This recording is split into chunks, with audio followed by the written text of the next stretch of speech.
The night sky above the world of Lum was calm, but the hearts of its people were heavy.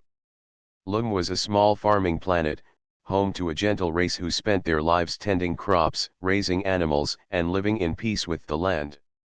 They had no soldiers, no fleets, and no weapons strong enough to face the darkness now approaching them. Far beyond their fields, an enemy known as the Skur was moving closer each day. The Skur were feared across many star systems. They were conquerors, warriors who believed only in strength. They destroyed weak civilizations and forced survivors into servitude. Stories of their raids had spread for generations, but the people of Lum had hoped they would remain unnoticed. That hope had now shattered. At the council hall of Lum, a group of elders gathered. The leader, an aged being named Rin, sat with trembling hands. Around him, younger voices argued. "We must surrender before the Skur arrive," one council member said. "If we resist, they will destroy us all. And if we surrender," another argued, "we become slaves. We will lose everything. We must send a call for help, even if no one answers." The hall fell silent at those words. Everyone knew what it meant to send an SOS across the stars. It was an admission of helplessness. It was a cry that most powerful empires ignored. To them, small farming worlds were not worth saving. Yet if they did nothing, the Skur would crush them without pause. Rin stood slowly. His voice, though weary, carried across the hall. "We will send the signal. Even if no one comes, we will not die without asking the stars for mercy." That night, technicians worked to power the old transmitter. Its core hummed weakly, and its range was limited, but they poured all their hope into it. The message was simple. "To any who hear us, this is Lum. We are under threat of invasion by the Skur. We cannot defend ourselves. Please, we beg for aid." The signal was sent, pulsing across the void like a lantern in endless darkness.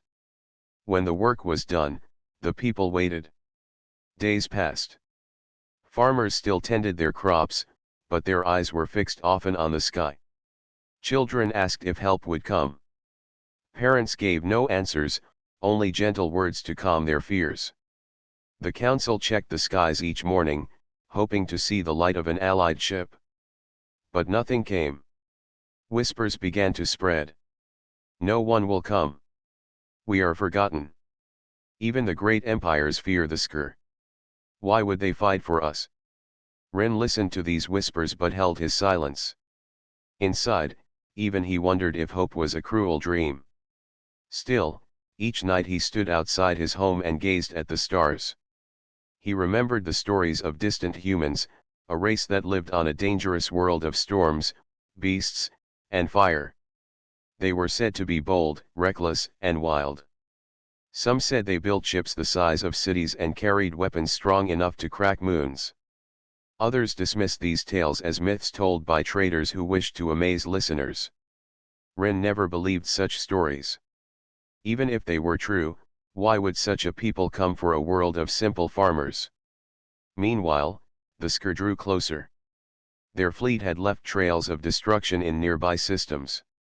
Colonies burned, and no defenders had stood against them. Scouts reported that the enemy would arrive in less than 2 weeks. Fear turned to despair. On the 10th night after the signal was sent, the transmitter operator rushed into the council hall with wide eyes. "Something has answered," he cried. The council gathered around the comms screen. At first, they saw only static, then a voice broke through, steady and calm.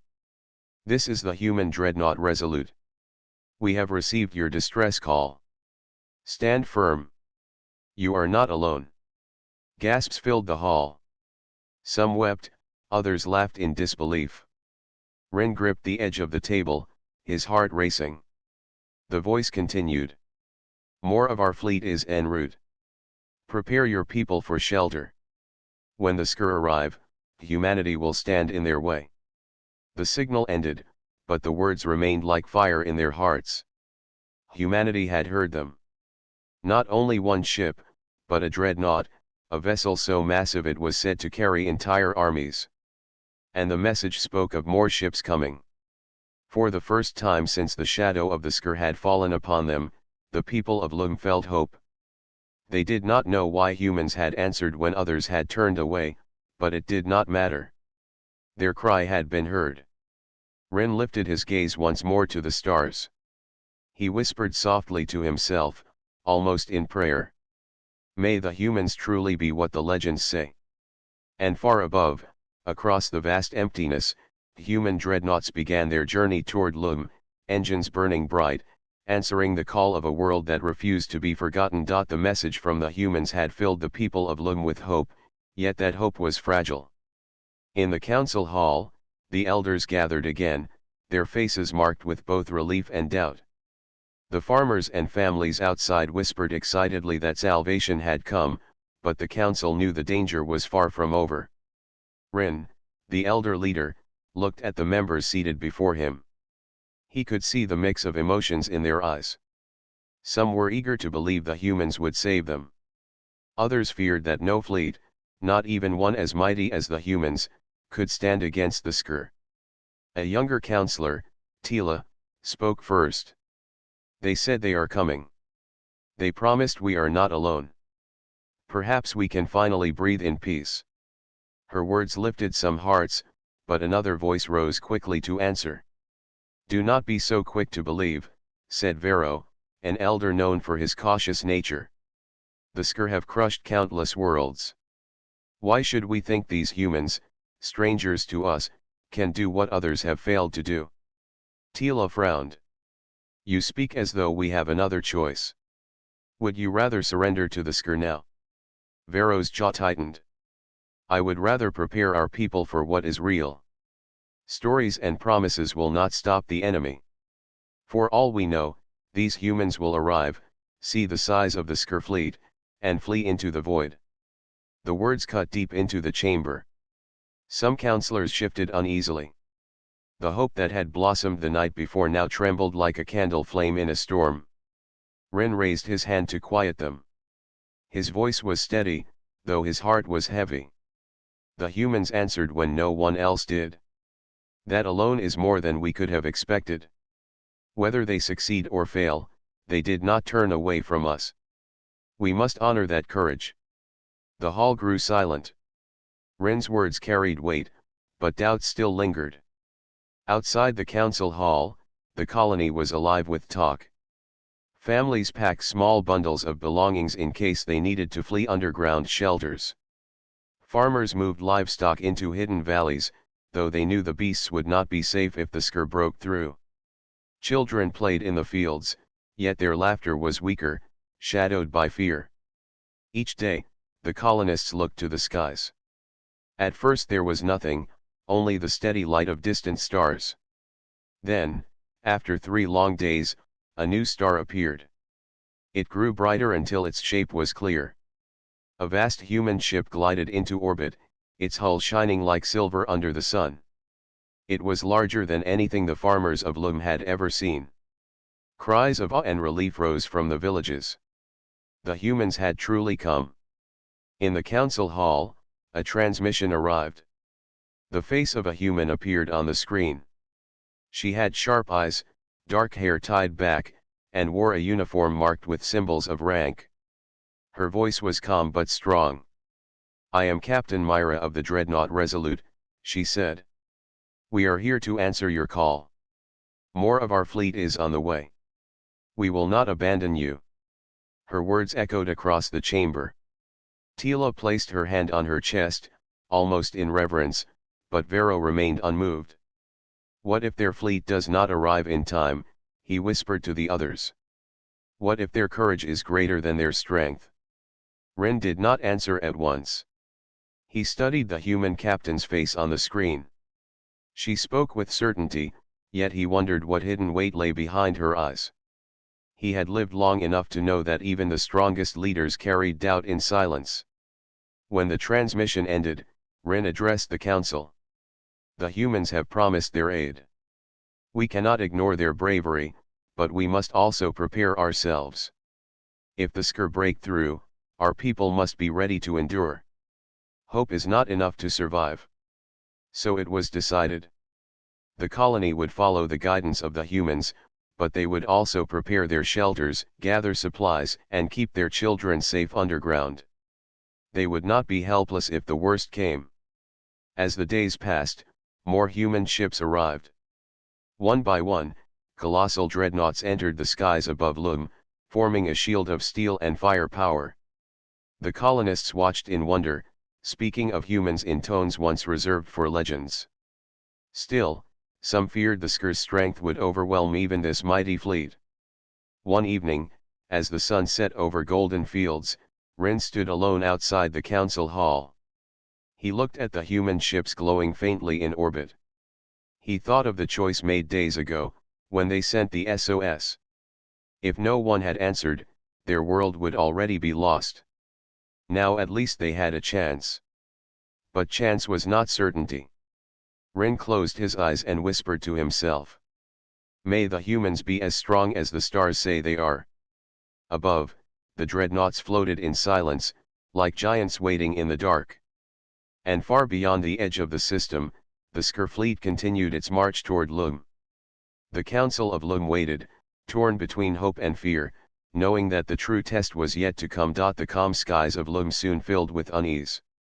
Though the humans had arrived and their dreadnoughts hung above the planet like silent guardians, the shadow of the Skr continued to grow closer. Scouts reported that the enemy fleet was only days away, and their numbers were far greater than what the colonists had imagined.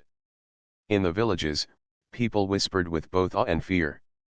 They watched the massive human ships move in formation across the heavens. The vessels were so large that at night they blocked out stars. Farmers who once tilled soil with simple tools now gazed upward and spoke of human strength as though it was magic. Children pointed at the glowing thrusters of the dreadnoughts, asking if the humans truly could protect them. Parents gave cautious nods, but even they wondered in silence. The Skr had not yet arrived, but their shadow already reached the colony. On the outer edges of the system, small settlements reported attacks. Villages burned, and survivors fled in broken transports. The stories told of Skr soldiers, armored in black, moving through streets with no mercy. These tales spread like wildfire, tightening the grip of fear across Lum. In the council hall, the leaders met again. Rin stood at the head of the chamber, listening to the latest reports. The Skr have begun their first strikes, said Tila, her voice trembling. They are testing our defenses, burning what they cannot take. If they reach us before the full human fleet gathers, Vero interrupted, his tone sharp. Then all hope is lost. The Skr are too many. Even with human ships, we cannot stand against them. Rin raised his hand to quiet the room. Captain Myra promised they would not abandon us. We must trust that promise. As if called by his words, a signal came from orbit. The face of Captain Myra appeared on the screen, calm but firm. The Skr fleet is closing in, she said. They have already begun their advance in nearby systems. We are moving our dreadnoughts into defensive formation. Your people must remain sheltered. Do not panic. Humanity has fought enemies before, and we will fight again. Her voice carried the weight of experience. The council listened in silence, some nodding in relief, others clenching their hands in fear. When the transmission ended, Tila spoke softly. She speaks with such certainty. Could it be true? Could humans truly fight what no one else dares to face? Rin did not answer. His gaze lingered on the blank screen. Deep within, he felt both fear and hope locked in battle. The next morning, the first clash came. From the skies above, the colonists watched streaks of fire tear across the horizon. Human ships had intercepted Skr raiders at the edge of the system. Explosions lit up the darkness of space. To the colonists, it looked like stars dying one after another. News reached the villages quickly. The humans had driven off the raiders. Cheers rang out across fields and towns. For the first time, the colonists saw the Skr turned back. Yet the victory was not without cost. A smaller human ship had been destroyed in the battle, and its crew lost. The colonists mourned, for these strangers had given their lives to defend them. Despite the victory, fear still lingered. The Sker fleet was vast. These were only the opening strikes. The true storm had not yet arrived. In the following days, the raids grew bolder. Sker war bands landed on small moons and burned colonies that had no defense. The sky above Lum trembled with tension as the humans maneuvered their dreadnoughts like giants preparing for war. From the surface, the farmers could hear the distant hum of human weapons charging, their energy echoing through the air. Ren visited one of the villages near the hills. Families huddled together in shelters, listening to the rumble of distant battles. A child tugged at his robe and asked, "Elder, will the humans stay with us until the end?" Ren knelt and placed a gentle hand on the child's shoulder. "Yes, little one." They answered our call. "They will not leave us." Even as he spoke, doubt gnawed at him. He had seen the firepower of the Sker before, and he knew their hunger for conquest. Could even human dreadnoughts withstand such fury? On the fifth night, a storm gathered in the skies. But it was no storm of rain or wind. It was the arrival of the Sker fleet. Sensors lit up across the system. Red warnings filled human displays. The enemy ships appeared in waves, their black hulls glinting like the wings of carrion birds. The Sker had come in full force, bringing hundreds of warships and carriers. From the ground, the people of Lum saw the heavens blaze as human dreadnoughts shifted into battle positions. The sky filled with light, not of dawn, but of war. Farmers, children, and elders gathered in silence outside their shelters, watching the beginning of a clash that would decide their future. The humans stood ready, massive ships lined in formation, blocking the path of the invaders.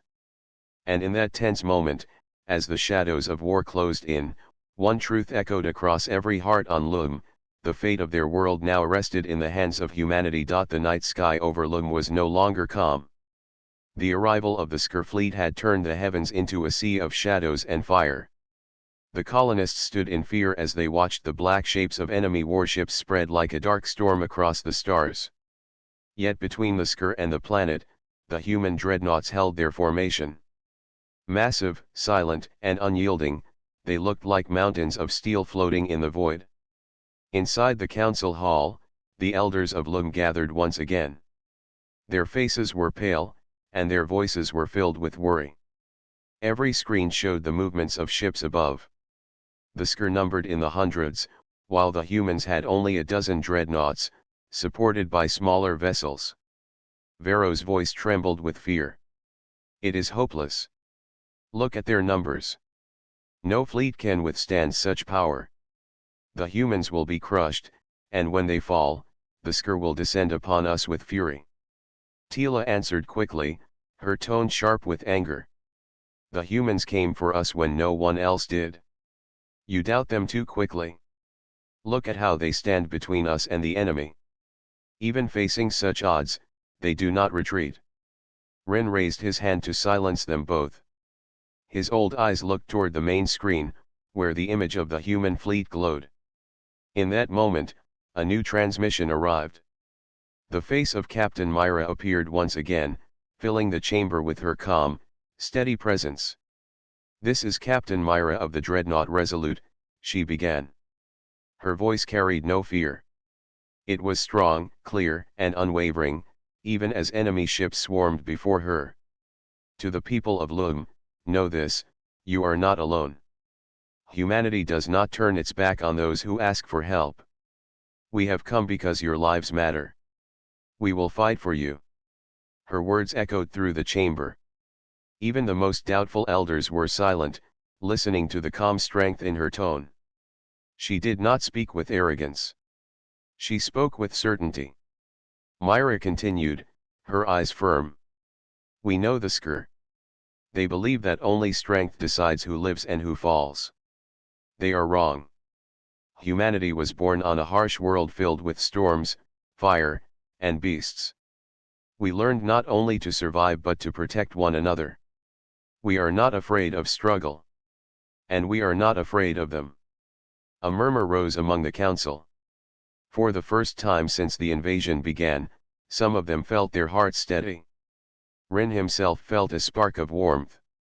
He had doubted, as all had doubted, but hearing the human captain speak was like hearing iron strike against stone.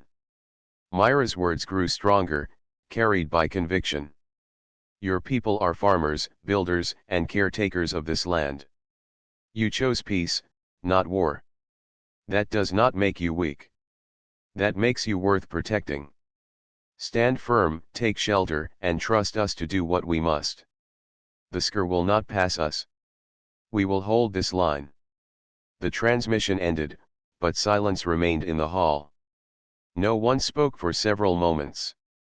Then Tila whispered, "She speaks as if the humans have already won." Vero, usually filled with doubt, shook his head slowly. His voice was quiet but honest. "No, she speaks as if retreat is not an option." Outside the council hall, Myra's message had already spread. Across the villages and towns of Lum, families who had been trembling with fear now lifted their heads. Children who had been told to hide in shelters now whispered stories of humans standing like giants. Farmers looked up at the sky and, for the first time, believed they might see another sunrise. On the surface, preparations began. Colonists moved deeper into the shelters carved beneath the hills. Supplies were stored, and families gathered close together, waiting for the storm to pass. Yet they no longer felt like prey waiting to be hunted. They felt like people who had been given a shield. Above, the human fleet began to move. Dreadnoughts shifted into defensive lines, their hulls glowing faintly with the energy of weapons charging. Smaller escort ships darted between them like swift guardians, ready to intercept the first wave. The Sker fleet advanced, their dark hulls blotting out the stars. From the ground, the colonists watched with wide eyes as beams of light cut through the sky. The first salvos had been fired. The battle had begun. But even as the heavens erupted in fire, Myra's words still echoed in their hearts, "You are not alone." In the council hall, Rin stood at the window, gazing up at the flashes of battle above. His hand rested firmly on the edge of the table, and for the first time, he did not tremble. He spoke softly, more to himself than to the others. Perhaps the humans are truly as the legends say. Perhaps they are the voice of hope in the dark. And as the night wore on, that voice carried across Lum, stronger than the roar of weapons, stronger than the shadow of war. The skies above Lum burned with light and fire as the first real clash between humans and the Sker erupted. The human dreadnoughts moved like massive sentinels, their hulking forms cutting through the void with precision. Energy weapons fired in perfect synchronization, streaking across space and striking Sker ships before they could close in. On the ground, colonists watched through transparent observation domes. They could see the flashes of light in orbit, hear the distant hum of weapons, and feel the trembling of the planet from the force of distant impacts. Their hearts raced with awe and fear. For the first time, they truly understood what humans were capable of. Captain Myra stood on the bridge of the Resolute, her hands gripping the railing as she observed the Sker fleet. She did not speak loudly, but her presence was commanding. Her officers moved efficiently, executing maneuvers practiced countless times in training simulations. Each human dreadnought acted as part of a single organism, responding to threats with intelligence and speed that the Sker could not predict. "Target their forward lines," Myra ordered. "Concentrate fire on the carriers. Disable their ability to bring more troops down." The dreadnoughts responded instantly. Beams of blue energy lanced through space, cutting Sker ships apart in blinding explosions. The Sker had come expecting humans to be cautious or hesitant. They had not anticipated this level of precision and coordination. One by one, the enemy vessels began to falter. Below, the colonists gasped as one particularly large Sker ship exploded in a blaze of fire. Children clutched each other's hands, whispering to themselves, "The humans are protecting us." Farmers stared silently, their faces pale but hopeful. For many, it was the first time in their lives they had witnessed real courage in action. Even as the Sker pressed forward, the human fleet held its ground. Smaller escort ships darted between the massive dreadnoughts, intercepting missiles and boarding craft. When a wave of Sker fighters attempted to break the defensive line, the humans responded instantly, their smaller ships performing sharp maneuvers to destroy enemy fighters before they could reach the planet. "This is incredible," Tila whispered to Rin. "I never imagined beings like this could exist." Rin did not answer immediately. His eyes were fixed on the screens showing human ships moving like living giants. Each strike was calculated, each movement purposeful. The humans did not waste energy or time. Unlike the Sker, they fought with discipline and strategy, not blind aggression. Above, the battle grew fiercer. Sker dreadnoughts attempted to flank the human ships, but every movement was anticipated. Myra directed her fleet with calm precision, issuing commands that were followed without question. Human marines, stationed on smaller ships, prepared boarding pods in case the Sker dared to attack the planet directly. The coordination was flawless. One colonist, a young farmer named Lyra, whispered to her parents, "They are not just ships. They are alive with purpose."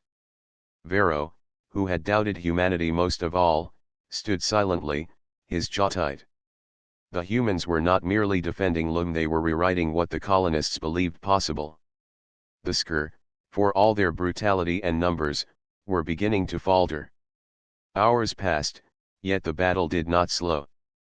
The Sker unleashed wave after wave of ships, hoping to break through the human formation.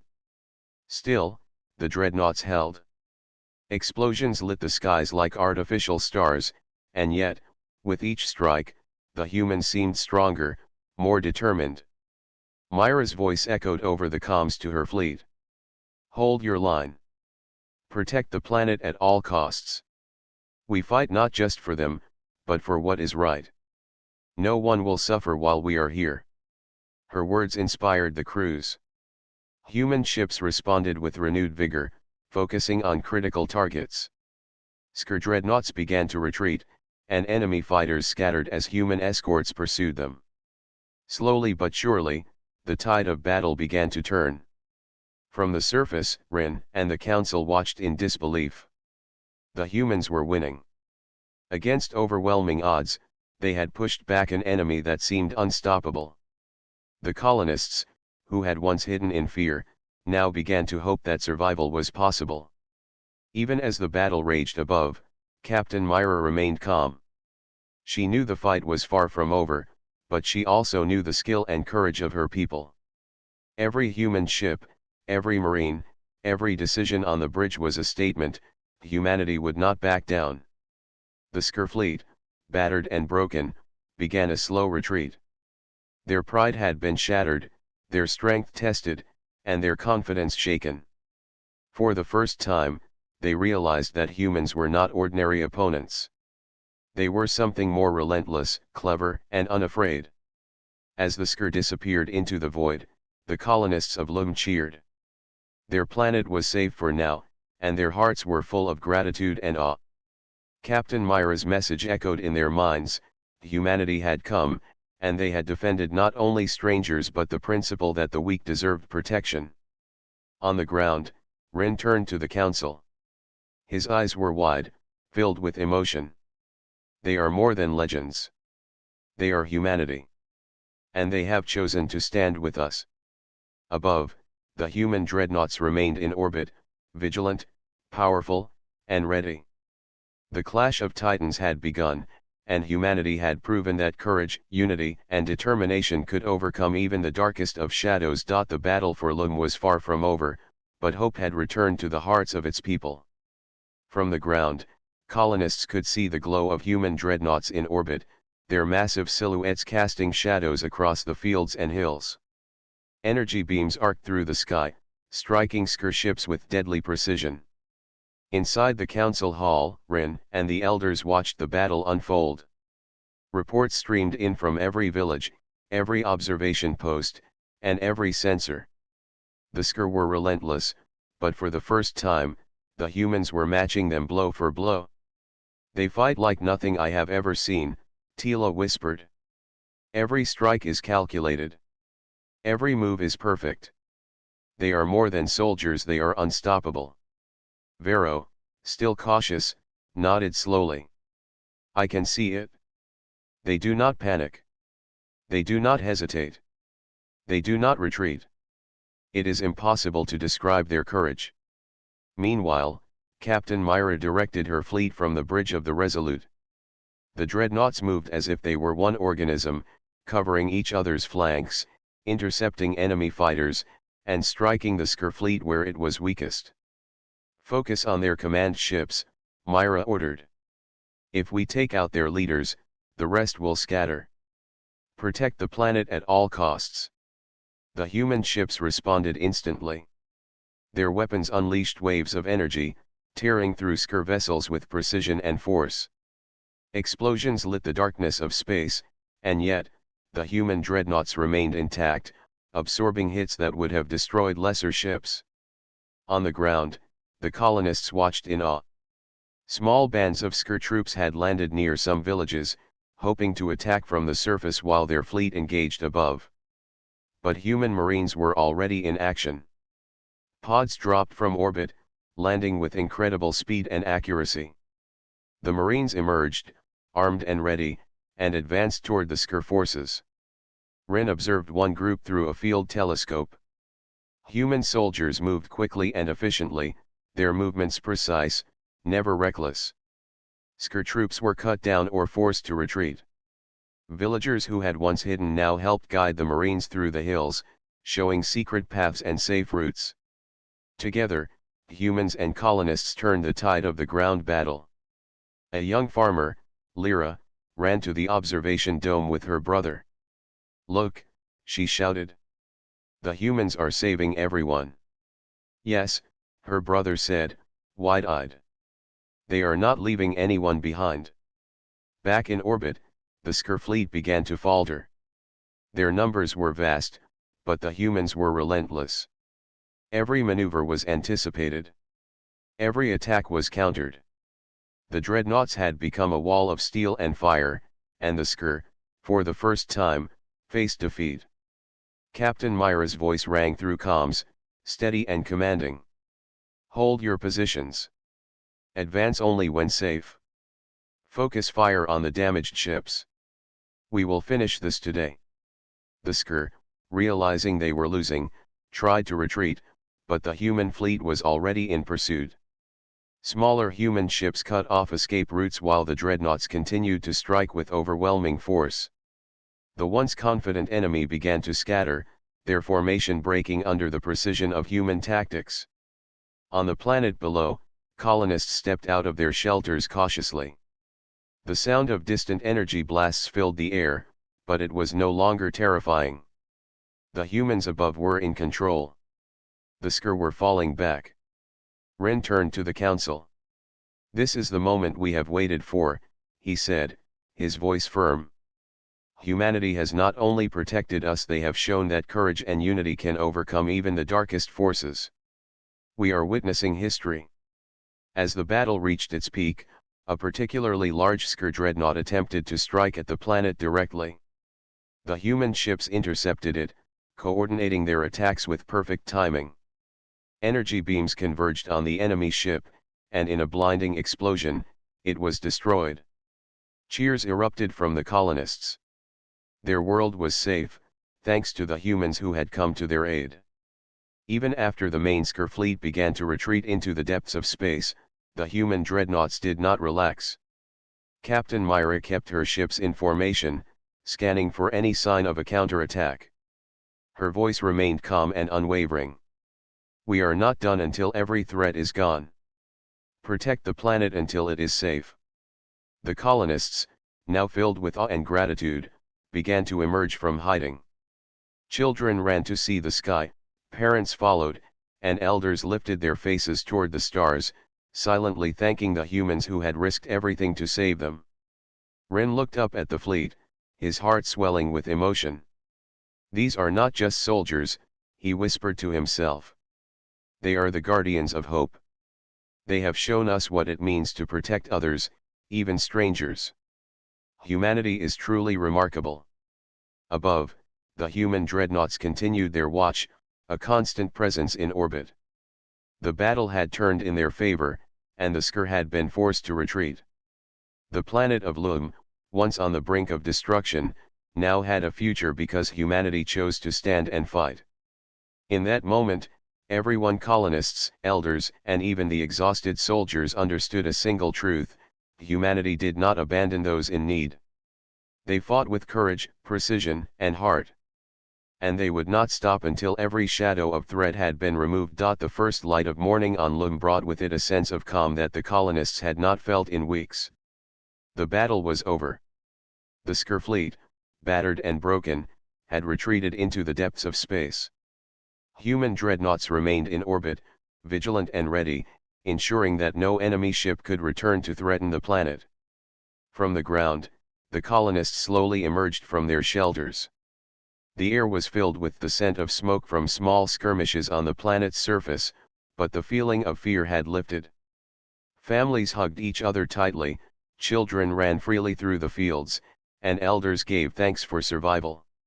Ren stood on a hill overlooking the central village. His gaze moved across the horizon, where human dreadnoughts gleamed under the rising sun. Each ship was enormous, yet moved with purpose and grace. He could not stop himself from marveling at the scale and precision of the human fleet. Tila approached him, her eyes wide with awe. "They did it," she whispered. "They truly did it. They saved us all." Ren nodded slowly. "Yes. But it is more than that. They did not fight for glory or reward. They fought because it was right. They fought for us, strangers they had never met, simply because our lives mattered." Below, in the village square, Captain Myra appeared before the colonists via a secure projection link. Her face, calm and steady, brought a sense of reassurance to all who watched. "People of Lum," she said, "the Sker threat has been neutralized for now. Your world is safe. Humanity will remain nearby to help rebuild, but most importantly, we want you to know that your courage mattered. You did not run. You did not give up. You helped protect your home alongside us. That is what makes you strong." Cheers and applause erupted from the crowd. Tears of relief and happiness streamed down faces that had been pale with fear only hours before. Children waved their hands toward the sky, imagining the massive human ships above, knowing that giants of steel had protected them. Captain Myra continued, "We cannot stay forever, but we leave you with these words: never forget that no cry for help goes unanswered. Humanity will fight for those who cannot defend themselves. Stand together, protect one another, and your world will always have a chance." When the message ended, the colonists were left with a mixture of awe and hope. They had seen courage and strength beyond anything they had imagined. For generations, they had told stories of distant humans as legends. Now they knew the truth: humanity was capable of great power, discipline, and compassion. Ren turned to the council. "We have been given a gift," he said, his voice trembling slightly with emotion. "Not only have they saved our lives, but they have shown us what it means to protect and care for others. We must honor their actions by living with courage, unity, and hope." Across the planet, villagers began to clear debris from fields and homes damaged during the initial Sker attacks. Farmers helped rebuild fences, repair homes, and plant new crops. Children ran to the hills, their laughter echoing freely, while elders guided them, teaching that courage came in many forms both in battle and in life. In orbit, human dreadnoughts remained watchful for some time. Captain Myra and her crew ensured that every last Sker threat had been removed from the system. Once satisfied that Lum was safe, they began preparations to depart. Before leaving, supplies were delivered to the colony's: food, medicine, and equipment to rebuild what had been damaged. The humans had not come to conquer, but to protect and strengthen a world in need. As the human fleet departed, a sense of pride filled the hearts of the colonists. They waved, their eyes following the massive ships until they became points of light in the sky. Ren whispered softly, "They are more than legends. They are proof that courage, skill, and compassion can overcome any darkness." Later, in the council hall, Ren reflected on what had occurred. "We have witnessed history," he said. "We have learned that even the smallest world is not alone. We have been reminded that strength is not measured only by weapons, but by the willingness to protect others. Humanity has shown us both." Tila smiled, looking out the window at the rising sun. "Perhaps one day, we will tell stories of this day. Not only of the humans who came to save us but of how we stood together, helped each other, and survived." Ren nodded. "Yes. We will remember.